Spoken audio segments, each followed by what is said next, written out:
Clash Royale has evolved so much since its early days. Imagine Cannon costing 6 elixir, Royal Giant having the range that almost rivaled the Princess, or Rage covering the map for 3 elixir. This is the old versus the new Clash Royale. Back in 2016, Freeze was one of the most broken spells in the game. It had a huge radius of 4 tiles, and could freeze troops for up to 8 seconds at max level. Even at level 1, it still lasted for 5 seconds, but there was a nice little catch. It didn't deal any damage, so you couldn't kill skeletons, and if your opponent tower was at 1 HP, you couldn't finish it off. Despite this, Freeze was still incredibly overpowered. The Bomber used to cost 3 elixir, but with that, he had 50% more HP, dealt 50% more damage, and had a slightly longer range by 0.5 tiles. He was a beast on defense, especially against big pushes, thanks to his insane damage output. But in 2021, Supercell reduced his cost to 2 elixir, saying, quote, "We want to provide more low-cost solutions to wallbreaker and spell bait decks, as well as effective support behind mid-cost win conditions like Giant and Hog Rider." Poison wasn't just about damaging troops over time, it also slowed them and towers down by 25%. It was hands down the most broken spell in 2016, with Poison decks ruling the arenas for months. That is, until Poison was finally nerfed. Can you imagine the cannon costing 6 elixir? Back in the early days of Clash Royale, it had a much larger range of 7 tiles, triple the HP compared to today, 1000 HP at level 1 versus just 322 now, a slightly faster attack speed but with slightly lower damage, and this tanky cannon could even survive 4 hits from a charging prince.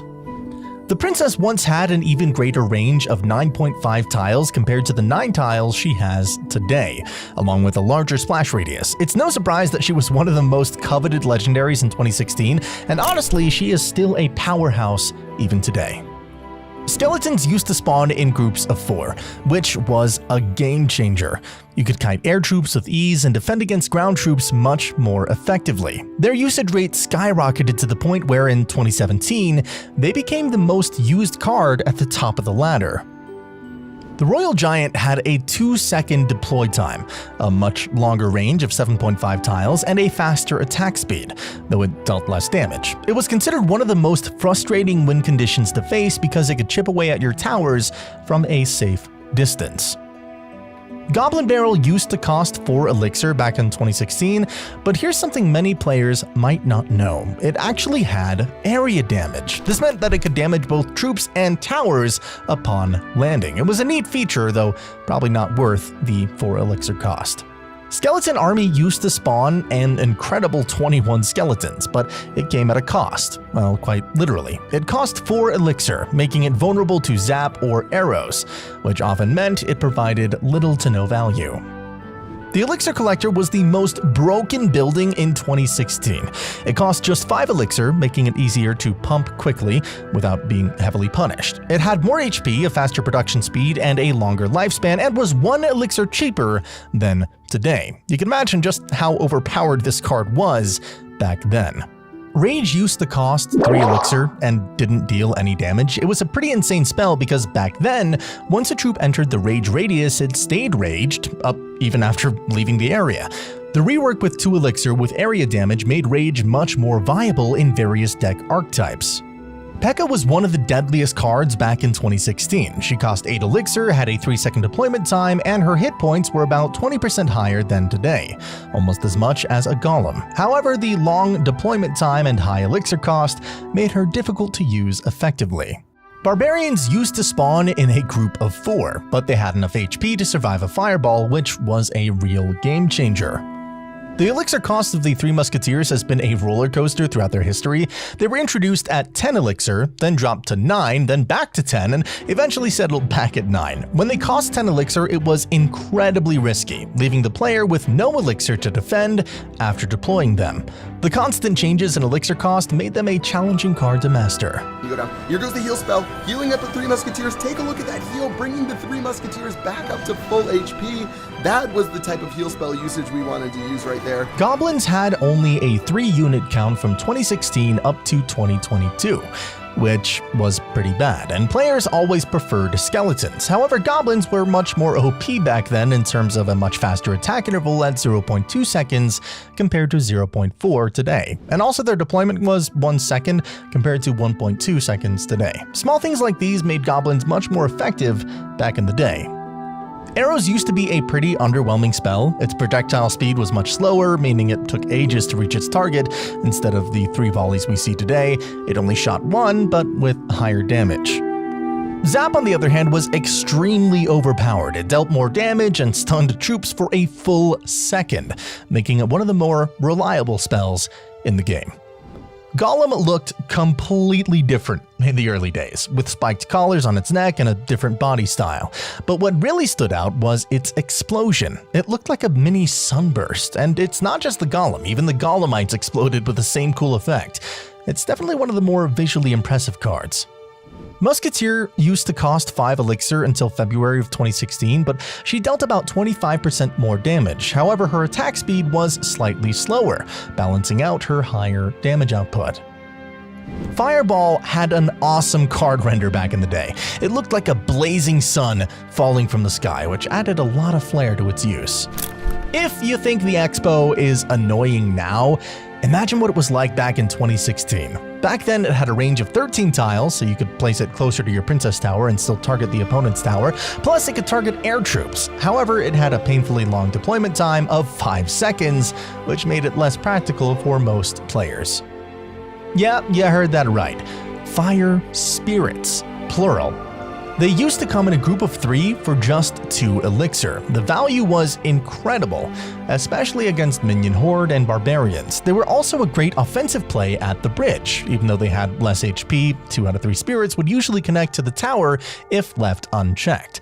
Their biggest advantage? Countering Goblin Barrel. No matter where you placed the fire spirits, they always took care of those pesky goblins. Miner used to be an even stronger card, dealing much more damage to crown towers. When he was first introduced, he did 40% of his damage to towers, but now it's only 25%. By my calculation, Supercell nerfed Miner's crown tower damage by a total of 38.25%. I kinda hope my math is right, not exactly my strongest subject. The log used to be much tougher, pushing troops back even further. However, it rolled for a longer time, which made it tricky to use effectively on offense. Back in 2016, Mega Minion was known as Meta Minion for a reason. He had a faster attack speed of 1.3 seconds compared to 1.5 today. That made him a beast on both offense and defense. Plus, Fireball couldn't counter him, giving him immense value on the battlefield. No wonder he was in almost every deck. When Elite Barbarians were first introduced at the end of 2016, they were considered pretty useless due to their low HP and slow attack speed. But they had one thing going for them. They were extremely fast, 33% faster than they are today. Once their HP and damage got buffed, they broke the game and quickly became the most hated card in January of 2017. Tornado used to deal damage much more slowly, taking 3 ticks to eliminate skeletons. However, its duration was much longer, 3 seconds compared to just 1 second today. Goblin Gang originally had only 5 goblins, 2 spear goblins and 3 regular goblins. Surprisingly, that 1 extra goblin made a huge difference, and its removal made the card less versatile and effective in various situations. There was a time when the Executioner dealt double the damage he does today. Even though his HP was 5% lower and his range was nerfed, the card broke the game instantly. Just watching old footage of Lava Hound pushes shows how insanely overpowered he was. As someone who uses Hognado as their main deck, kinda wish he was still that OP. Did you know that the Bandit was supposed to be invisible and then appear with a dash and a stun? This idea was eventually split into 2 separate cards. First the Royal Ghost, and then the Bandit almost a year later. Night Witch used to be a terrifying card. She spawned 4 bats upon death, had a much faster attack speed, and a longer range. It's no wonder she was still considered one of the most broken cards at release. Heal Spell was a great addition to Clash Royale in 2017. It cost 3 elixir and could heal 3 musketeers back from 1 HP all the way to full health. Unfortunately, Supercell struggled to balance this card, leading to multiple nerfs, a cost reduction to 1 elixir, and eventually, it was completely removed from the game. Honestly, it's a bit sad. I really liked the heal spell. With a rework and a cost of 2 elixir, it could have been a balanced and fun spell to play with. So, big L, Supercell.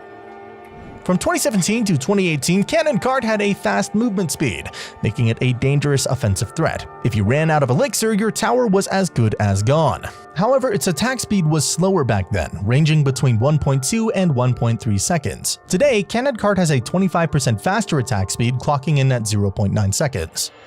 Mega Knight is one of the most hated cards in Clash Royale history, and for good reason. But if you think he's annoying now, just imagine how he was back in the day. Upon deployment, Mega Knight could one-shot almost every ranged troop, like Zappies, making it incredibly easy to stop any push. His spawn radius was also larger at 2.5 tiles, just like Fireball. Hog Rider? Yeah, no problem. Mega Knight could stop it without letting it get a single hit on your tower. When Zappies were first introduced, they were pretty much garbage because they couldn't target air troops. Thankfully, that was fixed just a month later. Barbarian Barrel used to have a rolling distance of 7 tiles, meaning it could even hit the King Tower.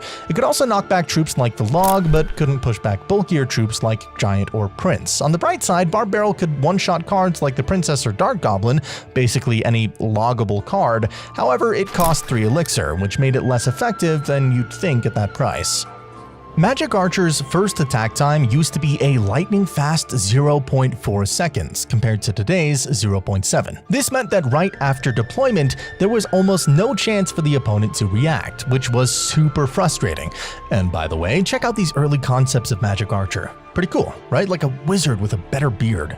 Royal recruits used to only cost 6 elixir, 1 less than today. They were incredibly broken at release, as their low elixir cost meant you could spam them at the bridge and win almost instantly.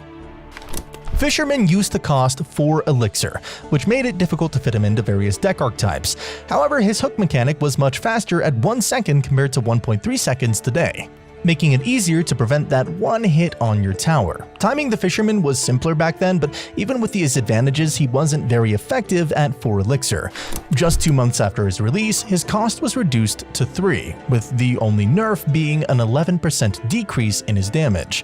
This change was a huge buff that finally made him viable. Elixir Golem is often considered the most no-skill card in the game, but it's much easier to counter today than it was in 2019. Back then, the Elixir Golem didn't give you any elixir back until its final blob stage, forcing you to overcommit on defense just to save your tower. The elixir you eventually got back was almost pointless since you already used up all your resources defending.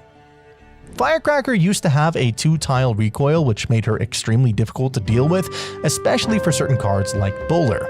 The recoil would push her back far enough that Bowler couldn't reach her with his stone, making her an easy counter. If you find that Firecracker is annoying today, just imagine how irritating she was back in 2020. Goblin Drill was one of the most broken win conditions ever introduced in Clash Royale. When it first came out, there was no delay in the first goblin spawn, meaning that as soon as the drill hit the tower, a goblin would pop out immediately. On top of that, it spawned 3 goblins upon death, making the Goblin Drill meta one of the most no-skill metas in 2021. Golden Knight debuted with one of the most broken abilities of any champion in Clash Royale. His dash range was originally 6 tiles, half a tile longer than it is today. There was also several bugs with his ability that allowed him to dash back and forth and still somehow reach the tower. While he was a versatile card, he was also incredibly frustrating and unpredictable, removing a lot of skill from the game. Fortunately, these issues were later fixed, and today Golden Knight isn't nearly as dominant as he once was. Archer Queen used to maintain the same movement speed while cloaked. While that may seem like a minor detail, it actually made her much harder to deal with. Additionally, her ability had an 11-second cooldown compared to 15 seconds today, allowing players to get huge value with her ability on both defense and offense. To top it off, there was a bug where the log could damage her while cloaked, but wouldn't push her back, making her ability that much more broken. At one point, Mighty Miner had the same movement speed as Elite Barbarians. Fast. For some reason, Supercell decided to buff Mighty Miner at the end of 2022, which made him incredibly powerful. And fun fact, the initial concept for Mighty Miner was called Chief Miner. Phoenix was one of the most broken cards upon its release. Not only could its egg respawn if it was far enough from the tower, but it would respawn with the same health and damage as before. If that wasn't enough, Phoenix also had a faster attack speed, more health, and dealt more damage than it does today. Essentially, you were getting a 4 elixir card that was worth 6 elixir in terms of power. It was insane. Monk was introduced as a 4 elixir champion, but his ability is what made him truly shine, capable of countering any ranged troop instantly. The problem wasn't that he cost 4 elixir, but the 1 elixir ability that could counter almost anything. Instead of increasing the ability's cost, Supercell decided to increase the Monk's overall cost to 5 elixir. In hindsight, kind of a smart move. This whole push, dead. Oh god. No. No! Stop! Perfectly balanced. Do not touch the Supercell. It's a perfect card. Evolved Firecracker used to have 43% more HP, making her survive arrows with a bigger recoil, and her spark damage would stack for 3 seconds. I'm honestly not sure what they were thinking when they introduced such an irritating card. But there's a reason she was hidden behind a $150 paywall, making it nearly impossible to unlock her without spending money. Thankfully, she's balanced now, her sparks no longer stack, she dies to arrows, and she no longer has the HP boost. But those early days of broken Evolved Firecracker are hard to forget. Evolved Knight was an absolute beast at release. He had 30% more HP, which has since been removed, and his hit time was 0.9 seconds, 25% faster than today. His damage was increased by 10%, but now that's gone too, and on top of all of that, he was invincible while not attacking, with an 80% damage reduction while moving compared to 60% today. This card was beyond broken, capable of taking down Sparky on his own and then going to demolish a tower, all just for 3 elixir. Balanced? No, not at all. Little Prince is one of the most irritating champions in the game, and let's be real, we all hate What up? Future King over here. his voice lines. But did you know that he was originally supposed to have a much funnier voice line? One of them was, "Hey ladies," and a few more were cut last minute before his release. If you watch this video closely, you might spot which ones get deleted. Hey guys, I'm Elizabeth, and I am the voice of Clash Royale's latest champion, Little Prince, and his bodyguard, Guardian. Excuse me, don't you know who I am? Swifty Swipey! Watch out, guys. What up? Future King over here. Hey, ladies. Oh, Guardian! I warned you! Protect the air for the throne! I had one job. What? Where's my fanfare? Ow! Oh! Kneel, numbskulls. Also, there was a wild glitch in 2024 where players could build a deck with nothing but Little Princes, which turned out to be one of the biggest glitches in Clash Royale history. Evolved archers were just as broken and annoying as the evolved knight. They used to have 25% more hit points, making them survive arrows, plus a 30% range boost, giving them a 6.5 tile reach, the same as a dart goblin. But here's the kicker. They dealt 200% damage, doubling their original stats. Imagine having 2 dart goblins on steroids that can't be countered by log or arrows. People even compared them to magic archers because they did insane damage when they locked onto a princess tower. Basically, you got 2 magic archers for 3 elixir. Just another day of crazy Clash Royale things. Look at how much damage that's doing. Literally, bro. What is that? That is not balanced, man. Evolved Bomber was another card that was practically a magic archer in disguise. He had a 25% HP increase, meaning he could survive arrows and even a hit from a prince. His bomb bounce was extended to 11.5 tiles, which meant that it could fly all over the arena, hitting everything in its path, and if that wasn't enough, his cycle was just 1 elixir. So you could drop an Evolved Bomber every, 30 seconds? No wonder he was still considered a win condition. Thankfully, they scraped the HP buff right before he was introduced, so he eventually became vulnerable to arrows. But of all these cards, none had quite the journey like the Rage spell. It went from being a pretty useless card to one of the best spells in the game, and that's why I want you to check out this video next, where I break down why Clash Royale had to rework Rage. So I'll see you there.